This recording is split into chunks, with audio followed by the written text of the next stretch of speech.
Hello and welcome to the Fairy Whispering Podcast. I'm your host, Claire Silverwand. I have an exciting update for you. In the introduction to the last episode, episode 50, I spoke about a dream that I had about the Fairy King and the Fairy Queen. If you want to listen to that introduction again so you can hear what I said, go back to episode 50 and listen to that. Within a few hours of recording that introduction, I had an email inviting me to appear on ITV's This Morning. And This Morning is a magazine show here in the UK that appears every morning. And I was so excited. They wanted me to appear to speak about fairies in relation to summer solstice. I was very excited, and within 24 hours I was packing my bag to catch a train up to Surrey and appear on live TV. I was joined by the lovely Karen Kay, who is a fellow fairy whisperer, and Karen organises some amazing fairy events. She has an event called 3 Wishes Fairy Festival, which is in August 16th to 18th, and I'm going to be appearing there. I've put the details for the event in the comments for this show. It's an amazing opportunity to mix with other like-minded people that love fairies and to meet some interesting performers and learn more about fairies and the fairy world. So I'm really looking forward to that. I'm taking the Fairy Whispering Podcast to 3 Wishes, and I'll be doing some talks and workshops as well. More details on that on a future episode. In other news, I'm now posting video versions of my podcast episodes on Spotify. I have a YouTube channel. I'm also posting them on Spotify now, so you'll be able to watch some of the episodes that I record with guests. Not all of my guests want to be filmed for privacy reasons. The episodes where I have filmed guests, I am now loading those gradually onto Spotify. Also giving a call out to fellow fairy artists.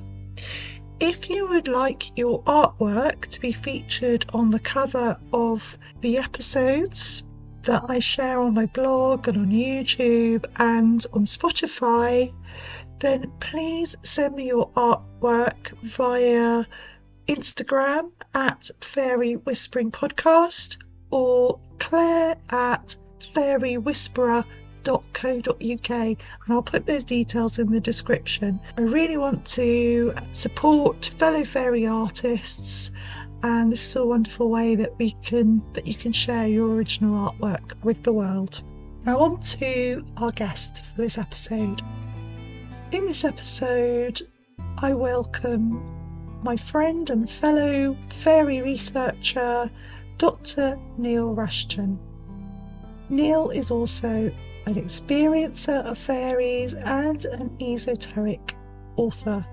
He shares his fascinating journey from an archaeologist to a dedicated fairy researcher, and details his encounters with fairies and how these experiences have shaped his understanding of them. Neil also discusses the impact of his eyesight loss in 2016, which intensified his encounters with fairy entities through Charles Bonnet Syndrome. The episode explores Neil's auditory experiences also with fairy voices during wild camping and his recent encounter on Glastonbury Tor. Neil and I ponder the broader implications of these encounters, suggesting that fairies might be clues to a greater reality beyond our material existence. Thank you for listening and enjoy this episode.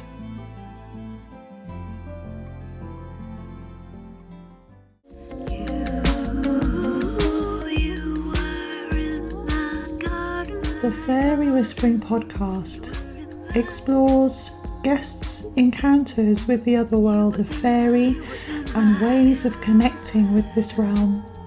From listening to messages in owls' hoots, finding a four-leaf clover, chasing rainbows, or inviting a gnome to dinner. I'm Claire Sylvan Wand, a fairy whisperer, researcher, and your guide on this journey. Take my hand and step into the twilit woodland, where they are waiting to meet you.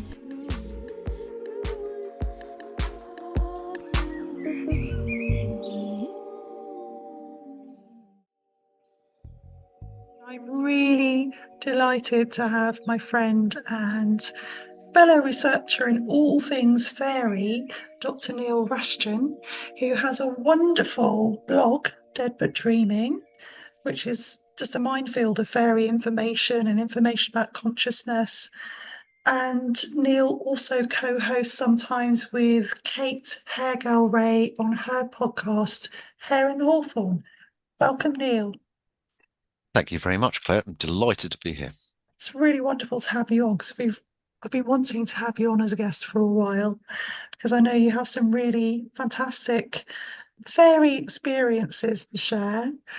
And something that I'm interested in hearing about is how you got into fairies. Where did it all start? Where did it all start? Yeah. Yes, well, a long time ago when I was a young man. So I'm trained as an archaeologist. I went to the University of Southampton to do a BA and an MA, and then I went to the University of Cambridge to do my PhD. Now, that the subject matter that I did the PhD thesis on is nothing to do with with esoteric beings. It was actually a very sort of materialistic look at the outer precincts of English monasteries in the Middle Ages.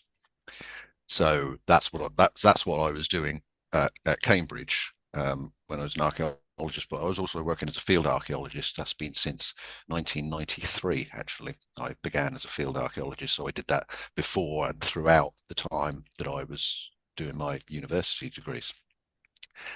And when it was actually when I was at Southampton looking at the archaeology, I just so what have we got here? Sort of 95, first year of university. I started to get interested in the folklore, most specifically surrounding prehistoric sites. Because in the first year, I actually specialized in medieval as I went on, but the first year I was very much into prehistoric, especially the Neolithic and Bronze Age periods.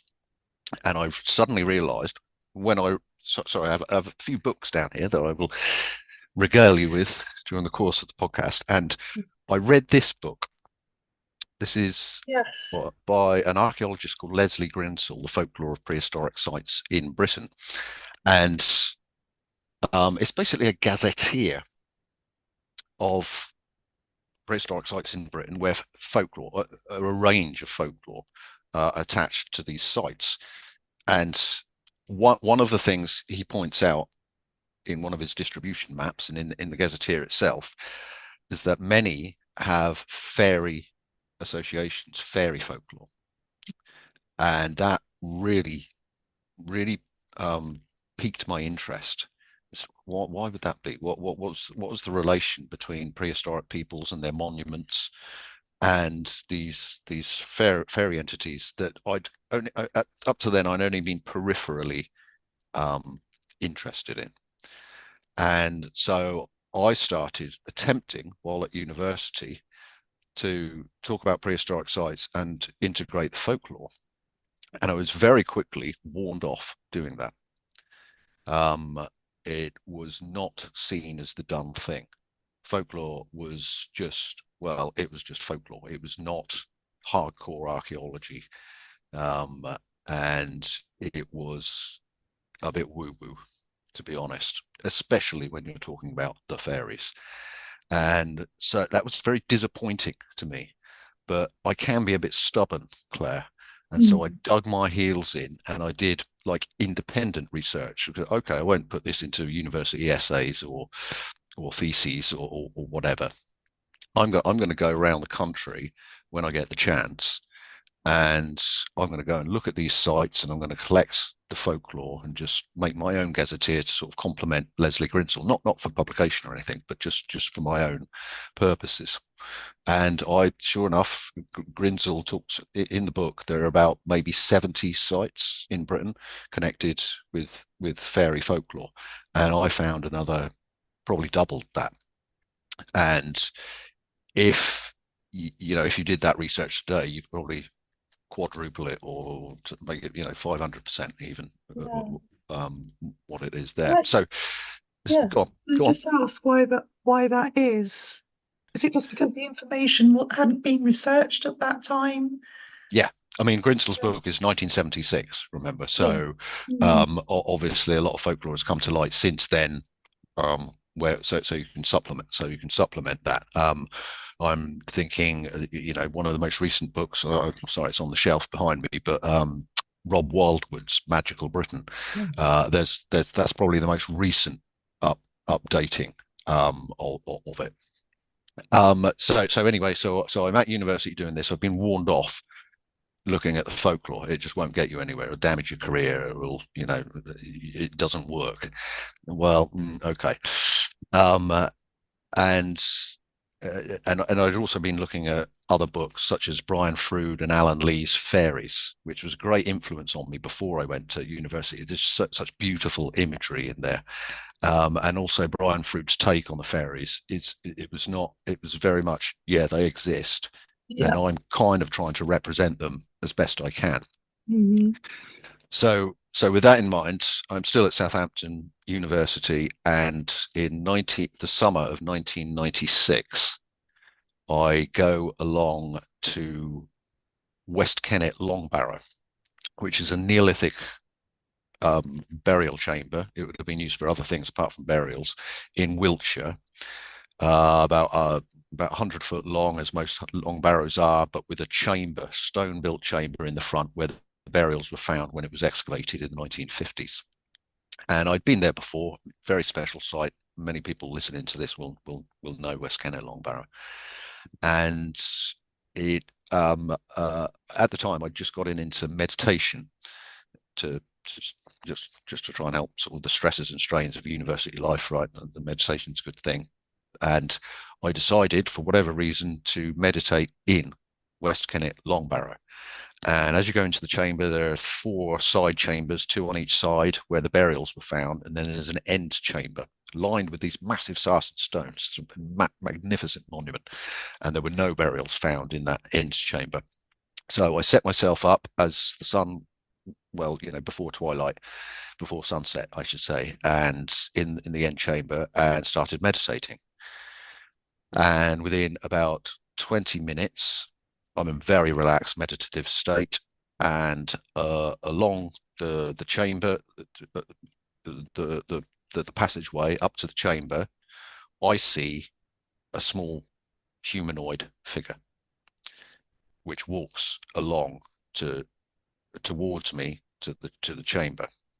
Now that humanoid figure was about a foot high, maybe a little bit more, and was very reminiscent of a Brian Froud type fairy. With the little archaic clothing, Hmm. not properly human, humanoid, but not properly human. Hmm. And so for about between 30 seconds and a minute, I watched it walk up towards me. It cocked its head, looked at me, Yeah. didn't say anything, Hmm. and then turned around, walked back down the passageway, and disappeared into one of the side chambers. I don't mean it flashed out of existence. I mean, it just walked into one of the side chambers. Hmm. Now, so you're in a 5,500-year-old burial chamber, and some entity comes comes towards you, looks at you. There was no sound in this, by the way. Right. Now, under normal circumstances, you might think, well, and lots of people have asked me when I've told them this story, is that, weren't you terrified? And Mm. there was no fear whatsoever, probably because I was in a meditative state. And I hasten to add that I was definitely not asleep. I was in that Mm. relaxed meditative state, that allowed me just to accept the experience as it happened. And you had your eyes open. Yeah, yeah, eyes Yeah. open. At that Yeah. time, I always meditated with Hmm. eyes open. I used to try and focus on things, that type of meditation. Hmm. And so I allow that to happen, and I'm right. That's interesting. What's just gone on here? And I managed to sort of break out of that meditation, and of course I went down and checked the side chamber that he appeared to have walked into, and there was nothing there. Um, so that moment in 1996 was the moment that I've been reading about the folklore. I was very interested in the fairy folklore, Mm. but that was the moment where something happened, a gnosis, direct experience of these type of entities that I've been reading about. Now, it's because I'd seen very familiar with Brian Froud's imagery by that time. Mhm. Maybe I was predisposed to see whatever that energy was Mm. as a fairy. If I'd been reading about ghosts, I might have seen a ghost apparition. If I'd have been reading about UFOs, abduction scenarios, I might have seen a grey alien. I don't know whether I was predisposed to see that. We'll come back to that later in Mhm. something else. We'll talk about that kind of predisposition to seeing whatever energy is there, whatever non-material energy that is manifested within our material reality for whatever reason. And I think the fact that I was in that very relaxed state meant that I was in an altered state of consciousness. And that, again, as you'll know from my writings, I think that's a very important attribute to many, many fairy experiences, that you were in some type of altered state of consciousness. So that was it. That was right. I know they exist, and I want to find out more about them. And from then on, it was I really intensified my research into the folklore, but then also into the more esoteric side of this, asking basically what are they and how do we interact with them, which is a massive question. And I hasten to say I still haven't answered that question, as I don't think anyone else has. And so that so 96, and I didn't start writing the blog until 2016, actually. So it was Yeah. only it took till 2016 that I felt able to write and publish about them, about the fairy phenomenon. So that's a very Yeah. so go on. That's just a sort of a very summarized version of why I got into the fairies. Yeah, I mean, there's so much I want to ask about that experience. I mean, it's interesting because we were talking before we came on Mm, about 2016 and how myself, I had a shared fairy experience with my mom in 2016. It just, and other people I've spoken to seem to have had some kind of awakening experience in 2016. So there's a couple of things. What do you think happened in 2016 that made you feel able to share that experience? mm. And what what do you think was going on at that time around that things were that enabled this information to start to come forward? Yeah. Well, there's quite a lot to unpack there. I mean, Yeah. most people will look back to 2016 and think Brexit, Trump, at a geopolitical level. And I think, that obviously those two things were very important in 2016. But I think, just as you've been saying, Claire, I know a lot of people that whose reality changed in 2016. My reality changed in 2016 because that was when I lost a lot of my eyesight, which again we'll talk about in terms of encountering entities. We'll talk about it in a moment, but it's um, so I'm blind in my left eye, and my right eye has no peripheral vision. It's quite poor eyesight. And that happened in 2016. So 2016 for me was a year of trauma. It was extremely traumatic experience to lose that amount of eyesight. And that was when I had to stop being an archaeologist. I'd worked as an archaeologist up to that time. I had to stop doing that, so I can't drive anymore with this eyesight. And once I got over the initial few months of trauma, that's when I started writing Dead But Dreaming, Mm. because I thought, um, yeah, I need to. I've done a shed load of research on this over the year, and no one knows anything about it. So Mm. I did think about writing a book, but I thought, no, that's not the way forward at the moment. I was still getting over the eyesight loss and throwing myself into writing a book. No, no, I can't do it. It's too much. Mm. So I decided to start the blog post, which soon became quite popular. And I very much enjoyed going through, say 3,000, 4,000 word articles. And at that time, I was producing them once a month, and I was getting that information out, and it found very cathartic to do that in 2016. So for me, my reality did change very, very obviously in 2016, in that I'd Mm. stopped doing what I'd been trained for and what I'd done for 23 years, and I started doing something else.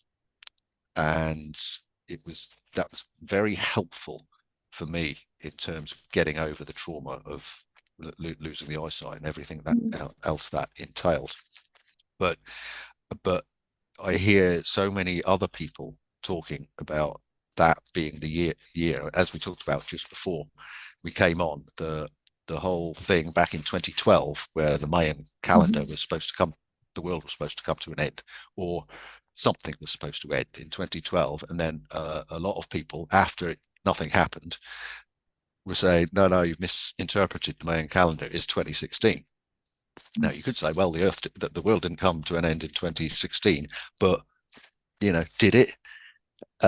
Did reality change in 2016? As far you look back, you think about where we are now, what we've gone through since 2016.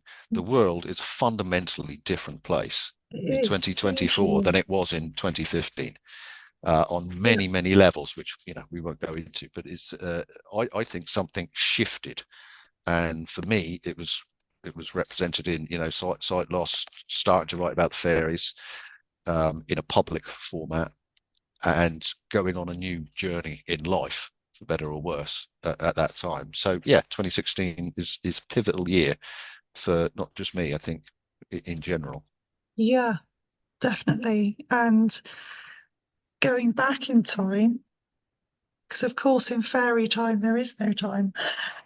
Hmm. So That's going right. back to 1996, often speaking to other people and what I researched and read and what I experienced myself, fairy experiences symbolize some kind of crossroads. Do you feel, and the way that this being turned off, kind of veered off Mm. in another direction, do you feel that that was symbolizing something, that precursing what was going to happen in 2016 with your eyesight and that change to your career? Or do you not read that into it? Or is there a message that you get from that experience other than Mm, that? possibly. I wouldn't put anything definitive on that. I didn't.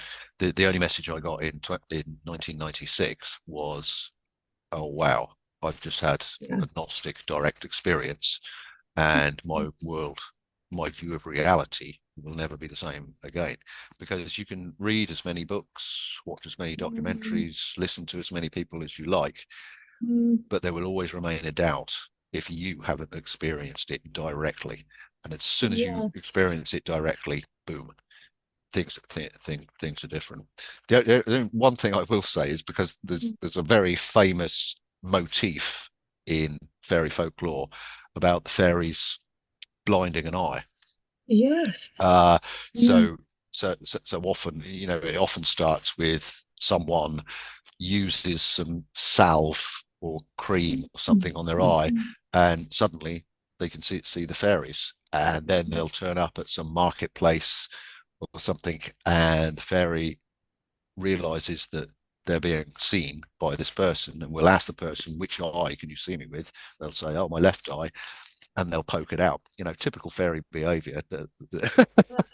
And so I always thought, so should was I allowed to see the fairy? But yeah, I don't know. But to counter that, in after the eyesight went, I developed Charles Bonnet Syndrome. I don't know. Do you want to talk about that now, or leave that till later? Yeah, I'm interested in that because it follows on, doesn't it? Because as you're saying, this, what came out of that was, even though your sight was affected, it gave you, also gave you an insight. Insight. Ah, very good, Claire. I see what Yeah, you did there. as well. Yeah. It's so so so 2016. The ice This is early 2016. Um, and um, well, I should explain first. Charles Bonnet syndrome is something that happens or can happen to people who have visual impairment, not total sight loss, but a visual impairment, and it's more common than I had realised. And at the time in 2016, I didn't know it existed. I didn't know anything about this. And so this must have been January 2016. And I'm sitting in my living room of my cottage in Somerset, where I lived at the time. And it's kind of, just the lights are on. It's dark outside, but the lights are on inside. And a number of three fairy type entities turn up on my armchair.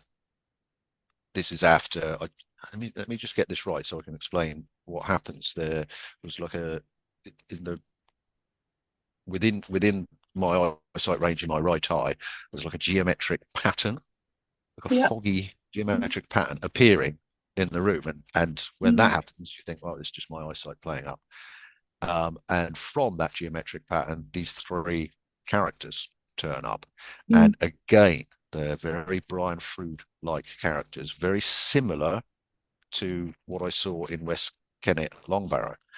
But the difference was that the West Kennet Longbarrow experience, I was looking straight at this little chap, and it seemed very material. It was just like he was a person Mm. right there. Whereas with the Charles Bonnet syndrome, the first time and subsequent times, there's a peripherality to the experience. Right.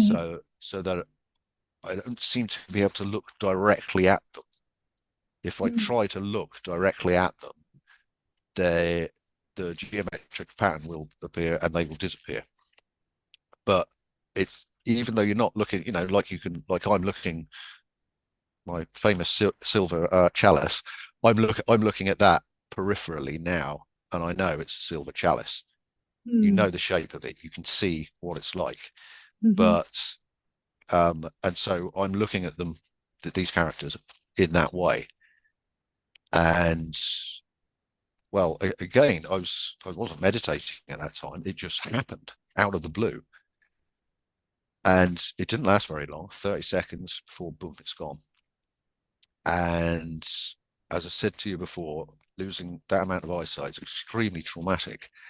And I Mm. started asking myself, I'm going insane. Mm. There's some sort of insanity happening here, and I'm seeing beings that I shouldn't be seeing, even though I'm fully aware of all the fairy folklore and I'm thinking they're fairies. Again, am I predisposed to see some sort of energy pattern, or am I genuinely going insane and I just happen to be seeing fairies because I'm going insane?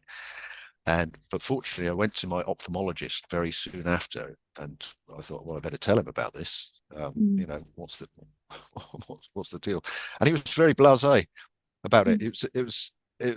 He said, "Oh yeah, that's Charles Bonnet syndrome. You don't want to worry about that." Oh, right.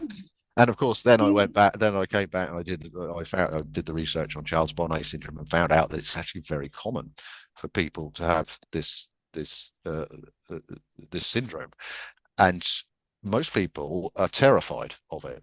Mm. Most people, some people do see fairies, describe them as fairies, but other people will say, there's monsters, children, Mm. ghosts, white ladies, all sorts. And most people do not like it. They want to get rid of it. But whereas Mm. this started happening regularly from Mhm. that moment on. I was fascinated by it. Yeah. This is Mhm. this is wonderful, and it's not an hallucination. It's that's Mm. hallucination is just a reductionist way of, oh well, don't worry about it. It's just an hallucination. It's Mm. not an hallucination. These beings have presence within the material reality when I experience them, and there's also audio. Sometimes, not always. Oh, Sometimes that's they seem interesting. to speak to me Yeah. telepathically. That's the best way I can describe it. Um, and Yeah. so since 2016, this has happened regularly. Sometimes it will go months without happening, and then it might happen more regularly. There's no regulation to it. It'll always happen when I'm on my own and when it's slightly dark circumstance. It never happens in broad daylight. It has to be during the evening when it's getting dark or when it's got dark and I have a light on. Okay. Always, without exception, that's when it's happened. So, so, so I've been having regular, what you might call fairy experiences that I've Mm. almost come to take for granted. I hate to say that, but it's as soon as it's always preceded by this geometric patterning, and sometimes, in fact, more than half the times, that's all that happens, and it Mm. stops and goes away. But sometimes it manifests into these beings, and which I can see peripherally, and very, as I say, have a very distinct presence in my material reality at the time, and those experiences never last long. Sorry, never last much longer than a minute or so. Wow. So that's it. What do they do, these beings? Do they walk or They dance or? they don't do much, Claire. To be perfectly honest, it's they'll there's a strut about them. It's Huh? like they own the place. It's just Ah. turn it. It's almost they turn up and say, "Here we are again." And sometimes they will seem to lose attention of me and Mhm. just be they will sometimes walk around in a circle. Sometimes they're just jumping up on the armchair and jump back down again. Nothing, nothing that dynamic or meaningful. Um, uh, and and when the telepathic communication first began, obviously, actually, I tried speaking to them, asking them questions. Where are you from? What are you doing here? Yeah, To as you which, would. well, yeah, and then I got no answer. And then I tried it telepathically. I got no answer. I've never got an answer from them. And what they will say to me is always very simple things, like they sometimes they will say hello, Mm. and sometimes they will say stay calm. Get rid of the anxiety. Why are you so anxious? Don't worry about this. Just chill out. And and and I've told this before. Actually, this is the second time. I can't remember if it was the second or third time. The first time, and that's the first time that I had the audio. The first thing that one of them said to me, very distinct male voice, by the way, um, and it said "Mentena la calma." Oh, Oh, right. what are you talking about? I don't know what you're saying. And it said it again, and that was it. And of course, right, once it had finished, I obviously, as you do, you go onto the internet, you Google maintain la calma, try and get the spelling right, variations of spellings, and I soon found out that it was Spanish for stay calm. Stay calm, don't worry about it. Maintain la calma. Um, that was the only time they've not spoken to me in English. They don't ask me the meaning behind that. I have no idea. But as I say, it continues. This phenomenon continues for me, um, and yeah, I hate to say that, I take it for granted, but it's just sometimes it's oh right, here we go again. So So are they still visiting you now? yes, there was a Or- period. yeah. There was a period from right at the beginning of this year, right up till recently, that it stopped happening, and I was Yeah. very disappointed with this. Mm. And I don't, why is this stopped? And then about 2 weeks ago, I was going through a period of quite high anxiety for various reasons, and it happened again. And and sure enough, they're there. The, the, the numbers vary. Sometimes it can be. There's never just one. There's always two, three, four, five, six. And this time when they turned up, there were probably six, maybe seven of them, and they seemed smaller. And they were telling me to, relax. In fact, the word they used, this is going to sound slightly bonkers. The word they used was chillax. Actually, Chillax. And oh right, thanks. And so I see it as, how do you explain it? There's obviously something non-material mm, interacting with my consciousness, yeah, which is especially peaked when I'm in an anxious state. Um, and so, so I see it that they're trying to help me. It's kind of a reminder that this material reality that you've got all of these stresses and anxieties about, it's just one reality. You don't need to worry about it too much. And, here we are just to prove that there's a whole, outside the electromagnetic spectrum that we can see, there's a whole different reality. So don't worry about it too much. That's how I've come to see it. That might be a bit of a simplistic interpretation, but it's certainly that yeah, it certainly helps me. It's always helped me since it first happened in 2016. yeah, and that resonates with me definitely. Um, that the challenges of life are, pull us very much into the material world, and it's almost like I don't know what it is that gives certain people like yourself a sensitivity to accessing these other realms through whatever means, maybe, trauma that activates it. I've spoken to a few people that have had an accident or some life changing thing that's happened that has opened them up to the Yes. reality. Um, Lost my thread now, but Well. What you're just saying there, mm, so the reason I lost my sight in my right eye was because I had an accident and there was an oxygen right. blockage to Mm, the visual cortex.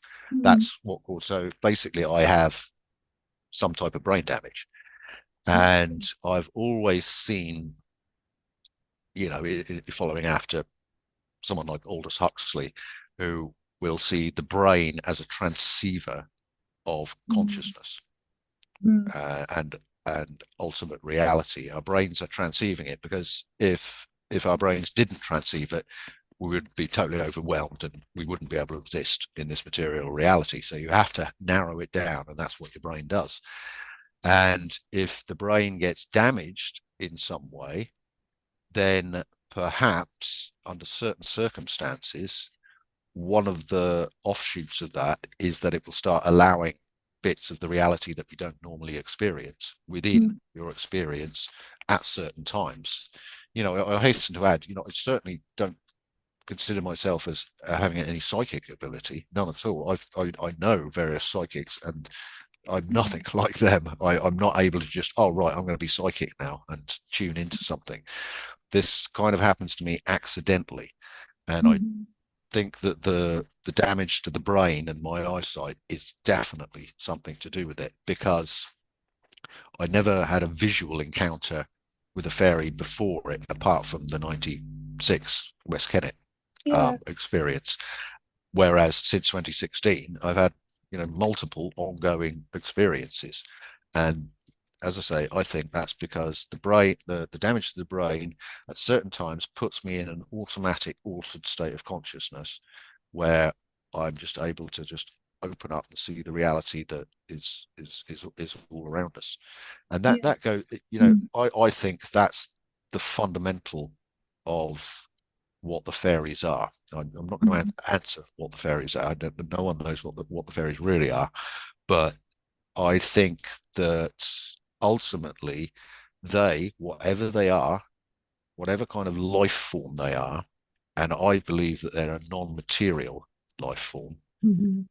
And under certain circumstances, if you're in an altered state of consciousness for whatever reason, for many reasons, their energy can manifest in our reality. And it's quite clear from the folklore for hundreds of years, you could even say thousands of years, um, that there's a consistency in fairy type entities. I know there's many types of different fairies, but there is a consistency among them.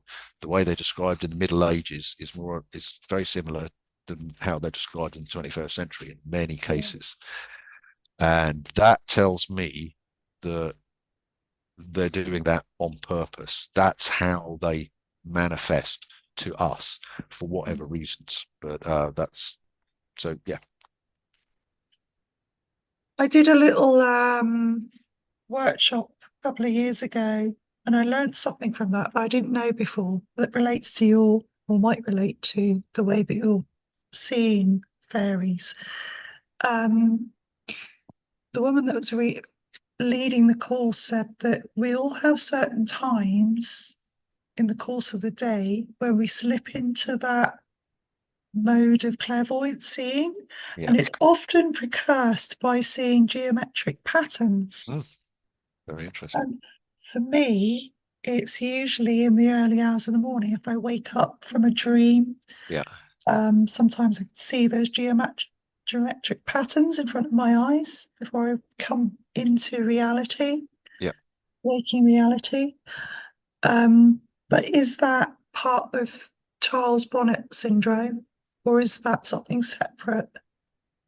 Both. I mean, Both. it happens to me probably because of Charles Bonnet syndrome, but I've heard many other people talk about an instance before some kind of numinous paranormal activity where there will be, they don't always say geometric patterns, they might say sort of smoke or just some, how best to describe it, some fault line in our visual record of Yeah. the world. Mhm. And sometimes, as for me, that's it. It comes, it goes, that's it.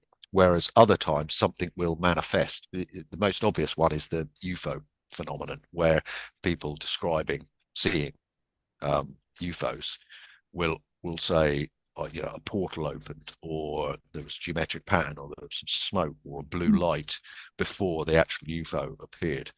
And I have seen UFOs on various occasions. Nothing spectacular, but fast moving lights in the sky, and they, sure enough, are always preceded by some kind of patterning in the sky, and then boom, boom, boom, boom, this amazing light is moving in the far distance. So there's something in it. What is that? Is that just a crack in reality? That's how it manifests before Mm. something else happens. I think there's good reason to think that. Um, why that would be, I don't know. Maybe the geometric pattern is the energy, is the non-material life form, and then our cultural perceptions, our predispositions, Mhm. see what we see as fairy type entities, ghosts, UFOs, whatever that might be. That's kind of predisposition. I mean, that's only an interpretation. I'm not saying that's the truth, but it seems reasonable to go along that line of thinking, I think. Do you have any idea or thoughts about why these beings are coming to you? I think, well, they've been doing it for a long time, not just Yeah, me. I mean, in general, this has been happening. So why would that happen throughout human history? yeah. Um, I think they're I think they're well, if they exist in their own standalone reality, they may have things to do that have nothing to do with humanity. But the fact that they keep coming into human culture, human society, suggests that they do have something to do with humanity. And um, well, for me, it's helping me. You listen to other fairy stories, and they can be not very nice characters, can they? They can be Yeah. malicious little things, and maybe that's to teach us a lesson. But I guess you could say the bigger lesson, as with anything that takes us outside of our normal everyday material reality, is that they are that the lesson is that um, our existence, our everyday material existence, is not all there is. Mm. There is more to us as beings than the everyday. You could compare it to something like a near-death experience, where you see this all the time, don't you? With people who Yeah. have had NDEs, Hmm. they might have been, going on with their lives. They might have been very afraid of death. They have the NDE, and oh, everything's okay. You don't need Yeah. to worry about it. I've overcome Hmm. my fear of death. That's it. You could even say this about dreams, in that dreams are a clue that have been given to us by the universal consciousness, God, whatever you want to call it. They're a clue about transcendence. So you Mm. wake up from the dream that you think, your avatar in the dream thinks everything in it is real. This is real life. And then you transcend from the dream and you become you. And that's a clue of what happens to us when we die. We transcend from what we think is the everyday reality. So going back to fairies, they're just one part in this. I'm very much a believer in. I very rarely use the word God because it has too many connotations. But whatever, um, a designer, Hmm. something has designed how we are, and it's you could even say simulated. I know lots of people have problems with simulation theory, but let's just say this has been simulated, and the simulator, whoever or whatever it is, has put in a series of clues into this reality we're living, and fairy type entities turning up at strange times and doing strange things are one of those clues. That's those are I'm always wrestling with these thoughts, and I try to put them into the blog posts. And sometimes I think, no, I've come to a dead end on this one. But that thought about them being a clue to our overall reality has been consistent in my Yeah. thinking. I think there's definitely something in that. And so, is there, because these beings have followed you from Somerset to where you are now, Mm, is there then, because often we started off talking about sites, didn't we, and how yeah. these beings are being connected to sites, but it seems that they can travel. There's some element of non-locality with them. No, that's a good word. Yeah. That is a very good term, non-locality. In that they, I think, connect themselves to consciousness. Mm. They're more interested in attaching themselves to certain human consciousnesses than they are places.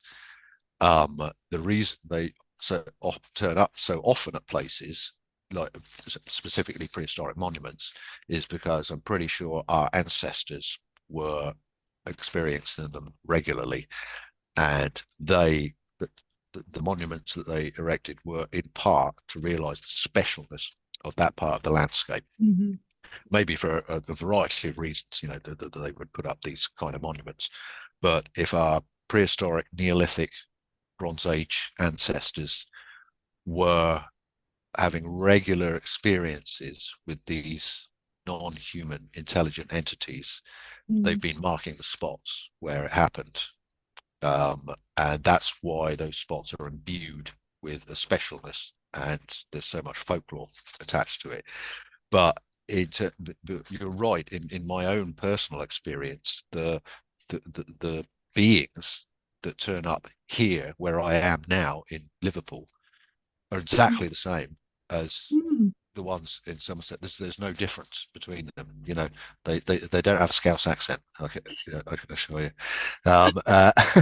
And so I'm presuming that they've latched on to my consciousness for whatever reason, Yeah, and for them, as you say, it's non-local. The locality is irrelevant.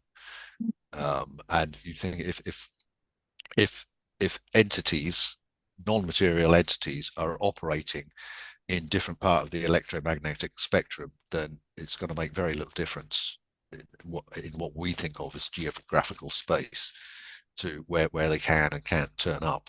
So yeah. yeah. So those, like, yeah, that's a great way to think about it, that we're just marking, those places are just markers in the landscape of Yes. places where those experiences have been had by Yes. people all over time. Yes. There's his name's just gone from me, but very famous guy whose name has gone from me. But the point is that he's written a couple of books where he talks about earth acupuncture, and he's talking especially about stone circles Mhm. and individual stones that have been put into the earth in the Neolithic and early Bronze Age, and he's talking about them, in the sense of doing acupuncture for the landscape. They found a special place, they've had experiences there, and so they mark it with stones, as in the same way as a needle would go into you in special places around the body, and they would have seen the landscape as a body, as a mother or whatever, and that's another. Why am I talking about that? Earth acupuncture. Yeah, no, that's and I, oh, Yeah, it's bothering me. You know, when you come on podcast yeah, and so a name will just go from you, I and then know, I as, know as, what soon, as soon you're as we log talking off, about. it'll be straight into my head. Yeah. Sorry about that. If you remember it, send it to me and I'll put it in the notes or Yeah, something good. for Yeah. the Good. episode. Yeah, I mean, I time's going on, but I did want to hear about one of your auditory experiences. Yes. Yeah. Let's It, talk about the one that you had when you were wild camping. Okay. yeah. Well, there are two, because Yeah. I realise I've said I've only had one experience before Yeah. 20 to 2016, but there was another auditory only experience, and then one very recently last year, and they're very, very similar. So I'll just quickly, I know I don't want to go over time with you, Claire, but I'll just quickly talk Yeah. about these two Sure. experiences. So the first one, um, this was in 1996 again, and it was on names Langdon Wood in Dorset, which is near a place called Golden Cap, which is a very Yeah. famous Mhm. outcrop on the beautiful Dorset coast path. Mm. And if you just go inland from less than a mile, maybe a kilometre, whatever, from Golden Cap, you come to a place called Langdon Wood.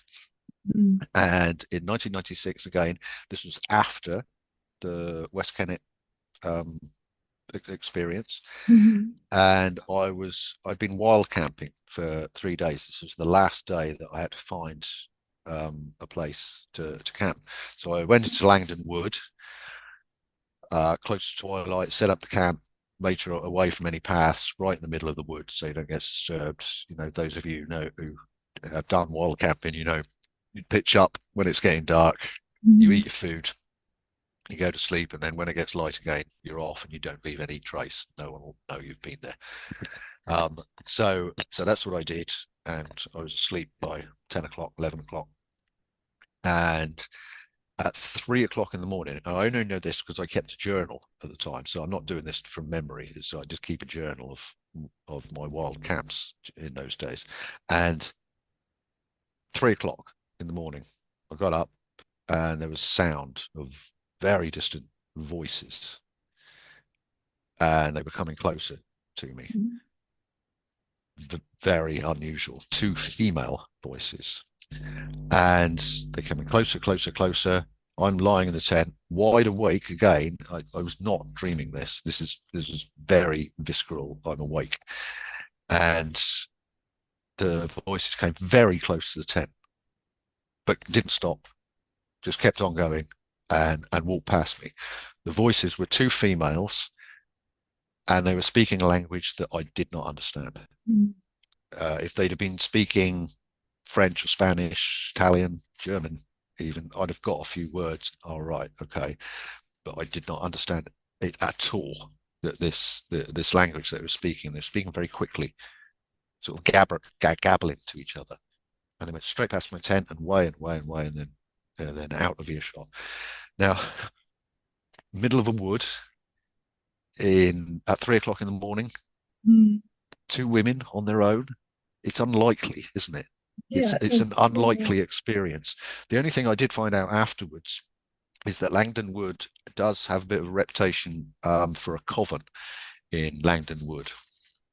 And when I found that out, I thought, could there have been, a coven meeting? They might meet at 3 o'clock in the morning. It's possible, but I still think that because there's nowhere near a footpath, would you go to a coven meeting and then just walk through the middle of the woodlands, and you're not English, you're not, you're speaking this complete language.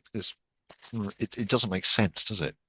And I'd never made sense of that. It was, so I wrote it all down in my journal, and always just thought of it as a very strange experience. And only later did I think, was that a fairy experience?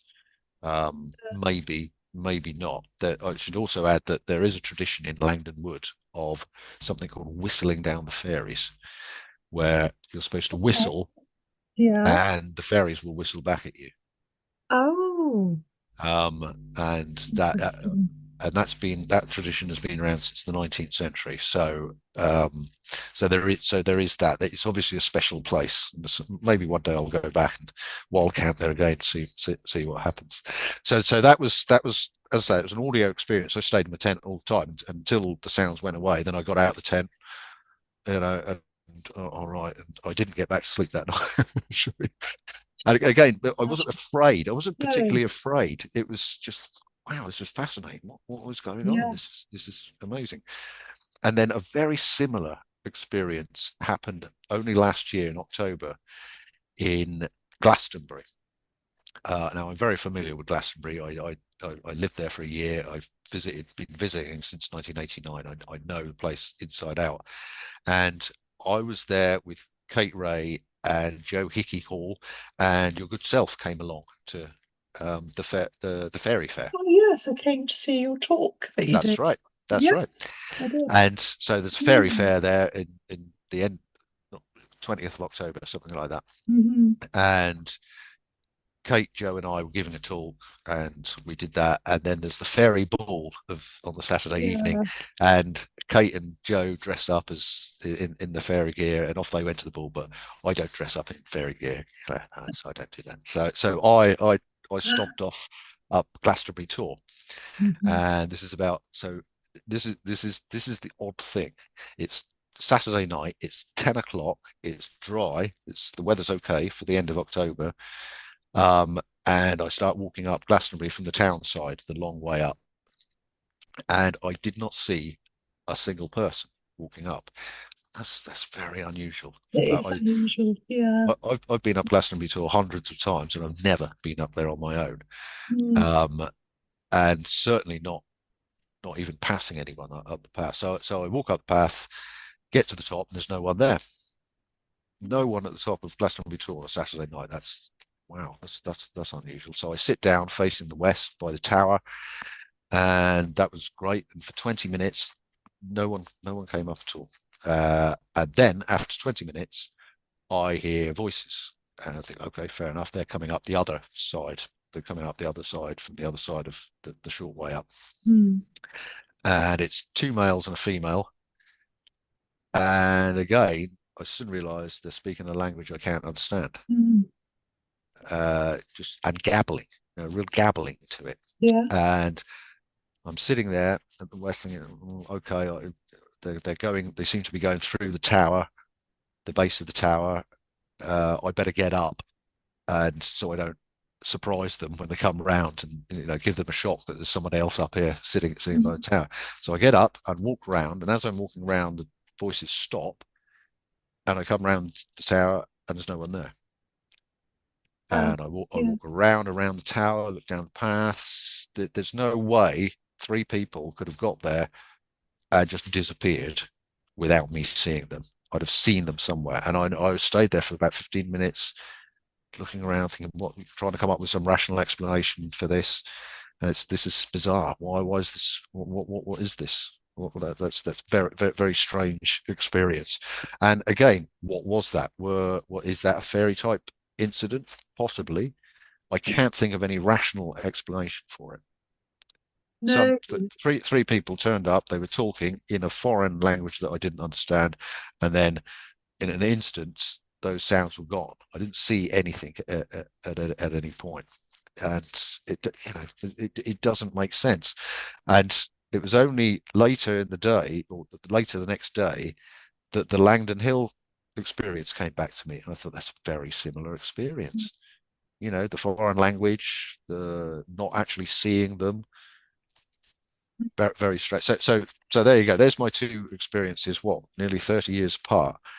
Um, and I still I can't say, well, what does it mean? What does it mean? I don't know. It's just, maybe we can come back to it being just an experience that happens to you to tell you that there is more to this world than Mm. that we would be led to believe by materialist reductionists.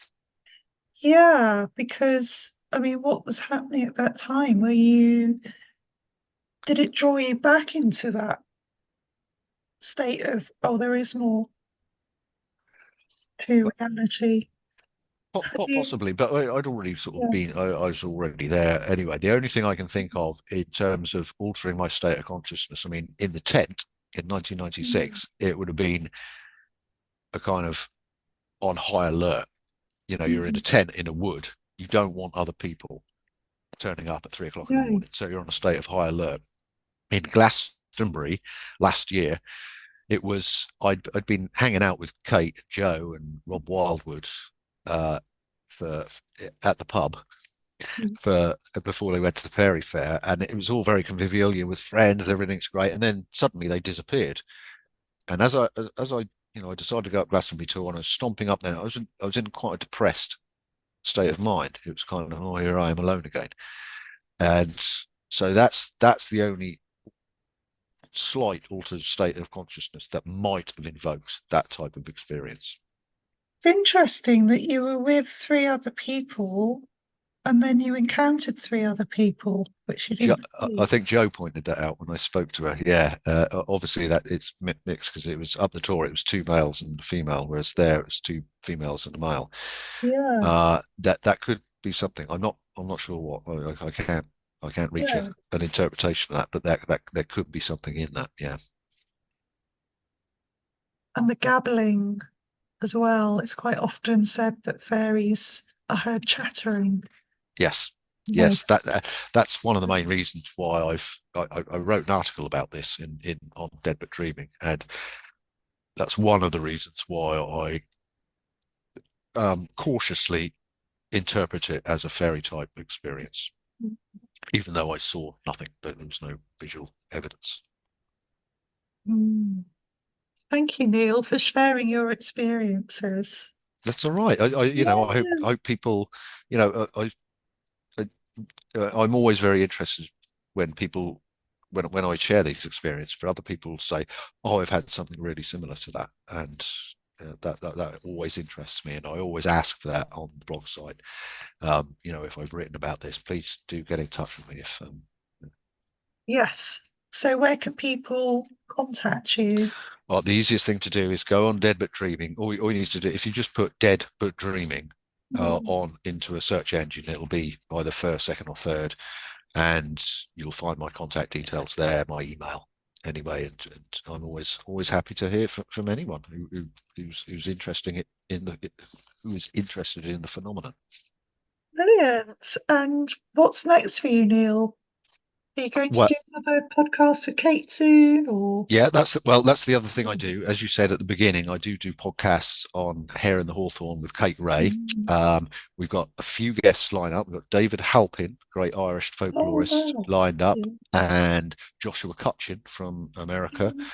lined up. And I think Kate's got another couple people who I can't remember. And sometimes Kate and I just do it by ourselves if we've got a subject that we want to talk about. But we'll be carrying on. It goes in ebbs and flows. You know what it's like, Claire, doing a podcast. Yeah, Sometimes life gets in the way, and you don't do definitely. anything for a month, and then suddenly you do two or three in quick succession. So I'll be doing that, and I'll be continuing to write blog posts and my because I'm also a novelist, so I've published two novels. The second, which confusingly is called Dead but Dreaming. Hold on, I've got to show you this, Claire. Sorry, I know we're running out of time, but No, that's fine. so the second novel is Dead Fantastic. But Dreaming, Yeah. which Mhm. is, well, I won't give you a description. But there's lots of fairies in it. It's not a fantasy novel. It's set in 1970 in a psychiatric hospital, and the fairies play a large part in that book. So I'm putting together the ideas for a third novel now.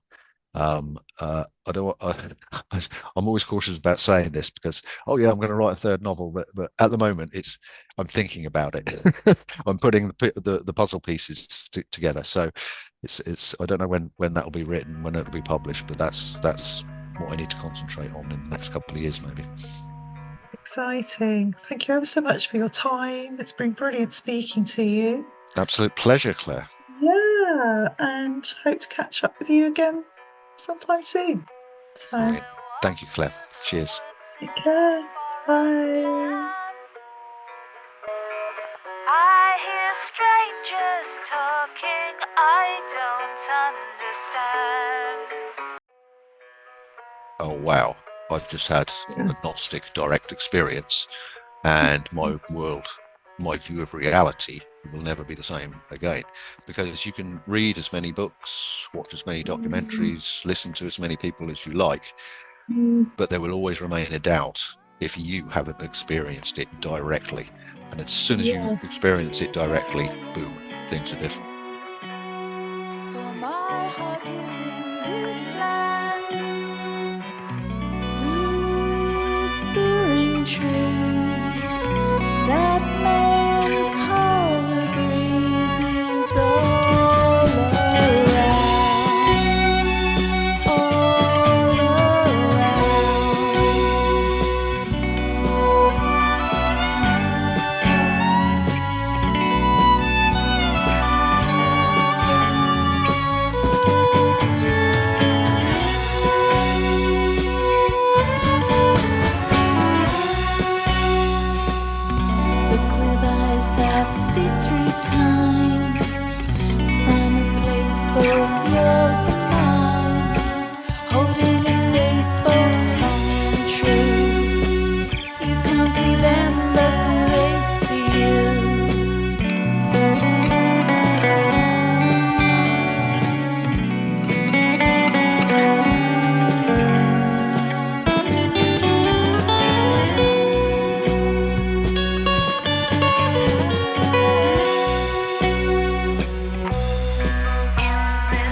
them call. If you are quiet and make yourself small,